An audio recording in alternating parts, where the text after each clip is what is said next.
ಒಳ್ಳೆಯ ರೀತಿಯಲ್ಲಿ ಈ ಆಸ್ಪತ್ರೆ ಬಹಳ ಜನರಿಗೆ ಸೇವೆ ಮಾಡಲಿ.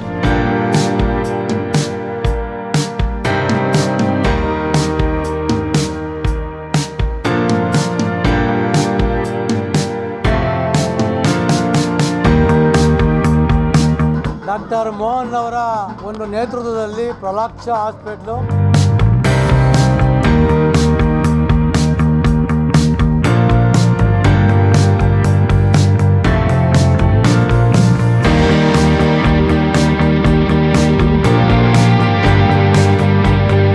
ಪದ್ಮನಾಭನಗರದಲ್ಲಿ ಲೋಕಾರ್ಪಣೆ ಆಗ್ತಾ ಇದೆ. ರೋಗಿಗಳಿಗೆ ಕೈಗೆಟುಕುವ ದರದಲ್ಲಿ ಒಂದು ಸೇವೆ ಮಾಡೋಣ ಅಂತ ಹೇಳ್ಬಿಟ್ಟು ಒಂದು ಉದ್ದೇಶನ ಇಟ್ಕೊಂಡಿದ್ದೀವಿ.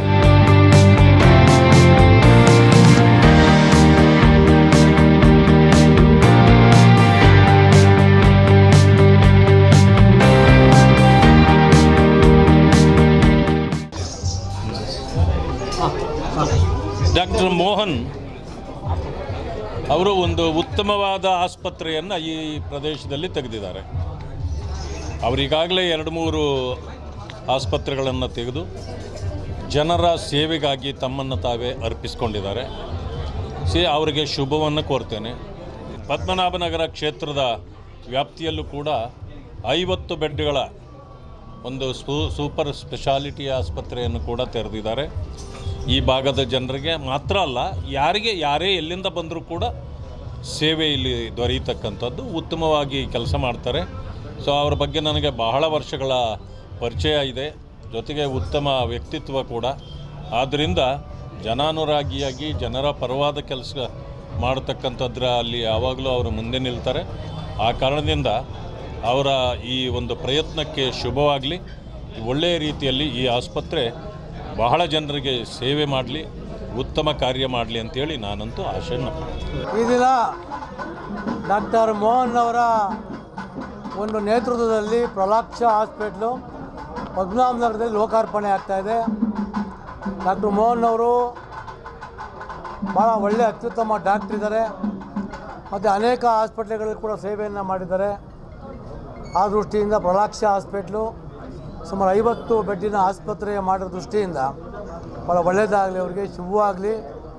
ಇವರೇ ಒಂದು ಒಳ್ಳೆ ಟೀಮು ಇವತ್ತು ಇದು ಮಾಡಿಕೊಂಡು ಈ ಭಾಗದಲ್ಲಿ ಜನಗಳಿಗೆ ಒಳ್ಳೆ ಸೇವೆ ಮಾಡೋಕ್ಕೆ ಉದ್ಘಾಟನೆಗೆ ಸಂತೋಷದಿಂದ ಒಪ್ಕೊಂಡಿದ್ದೀವಿ. ಅವ್ರಿಗೆ ನಿಜವಾಗ ಒಳ್ಳೆಯದಾಗಲಿ ಅಂತ ಕೇಳ್ಕೊಳ್ತೀನಿ. ನಮ್ಮ Pralaksha foundation, Pralaksha trust, Shri V Srinivas Prasad ಅವರ ಫೌಂಡೇಶನ್ ಅಡಿಯಲ್ಲಿ ನಾವು ಪ್ರಲಕ್ಷ ಚಾರಿಟಬಲ್ ಟ್ರಸ್ಟ್ ಅಂತ ಮಾಡ್ಕೊಂಡಿದ್ದೀವಿ. ಈ ಚಾರಿಟಬಲ್ ಟ್ರಸ್ಟ್ ಈಗಾಗಲೇ ಸುಮಾರು 10 ವರ್ಷದಿಂದ ಚಾಮರಾಜನಗರ ಹಾಗೂ ಮೈಸೂರು ಭಾಗದಲ್ಲಿ ಅನೇಕ ಆರೋಗ್ಯ ಕ್ಷೇತ್ರದಲ್ಲಿ ಹಾಗೂ ಜನಗಳಿಗೆ ಉದ್ಯೋಗ ಕ್ಷೇತ್ರದಲ್ಲಿ ಉದ್ಯೋಗ ಕೊಡಿಸೋದ್ರಲ್ಲಿ ನಾವು ಅನೇಕ ಕೆಲಸಗಳನ್ನು ಮಾಡ್ಕೊಂಡು ಬರ್ತಾಯಿದ್ವಿ ಕಳೆದ 10 ವರ್ಷದಿಂದ. ಅದೇ ರೀತಿ ನಾನು ಸ್ಪೈನ್ ಸರ್ಜನ್ನು, ಅದರಿಂದ ಒಂದು ಸೂಪರ್ ಸ್ಪೆಷಾಲಿಟಿ ಹಾಸ್ಪಿಟ್ಲ್ ಓಪನ್ ಮಾಡೋಣ ಅಂತ ಹೇಳ್ಬಿಟ್ಟು ಪದ್ಮನಾಭನಗರದಲ್ಲಿ ನಾವು ಈಗ ಓಪನ್ ಮಾಡಿದ್ದೀವಿ. ಇಲ್ಲಿ ಕ್ಲಿಷ್ಟಕರವಾದಂಥದ್ದು complicated complex orthopaedic surgeries, joint replacement surgeries, spine surgeries, ಜೊತೆಗೆ ಇತರ ಎಲ್ಲ ಮಲ್ಟಿ ಸ್ಪೆಷಾಲಿಟಿ ಏನೇನು ಬೇಕು ಜನಗಳಿಗೆ ಆ ಆರೋಗ್ಯ ಕ್ಷೇತ್ರದಲ್ಲಿ ಆರೋಗ್ಯ ಸೇವೆ ಮಾಡೋಣ ಅಂತ ಅಂದ್ಕೊಂಡಿದ್ದೀವಿ. ಜೊತೆಗೆ ಏನಂದರೆ ಇತ್ತೀಚೆಗೆ ನಿಮ್ಗೆ ಗೊತ್ತಿರ್ಬೋದು, ಐ ಸಿ ಯು ಅಥವಾ ಯಾವುದೇ ಒಬ್ಬ ರೋಗಿ ಆಸ್ಪತ್ರೆಗೆ ಬಂದರೆ ಏನೇನು ತೊಂದರೆಗಳಾಗತ್ತೆ, ಆರ್ಥಿಕವಾಗಿ ಎಷ್ಟು ಹೊಡೆತ ಬೀಳುತ್ತೆ ಅಂತ ಗೊತ್ತಿದೆ. ನಮ್ಮ ಆಸ್ಪತ್ರೆ ರೋಗಿಗಳಿಗೆ ಕೈಗೆಟುಕುವ ದರದಲ್ಲಿ ಒಂದು ಸೇವೆ ಮಾಡೋಣ ಅಂತ ಹೇಳ್ಬಿಟ್ಟು ಒಂದು ಉದ್ದೇಶನ ಇಟ್ಕೊಂಡಿದ್ದೀವಿ.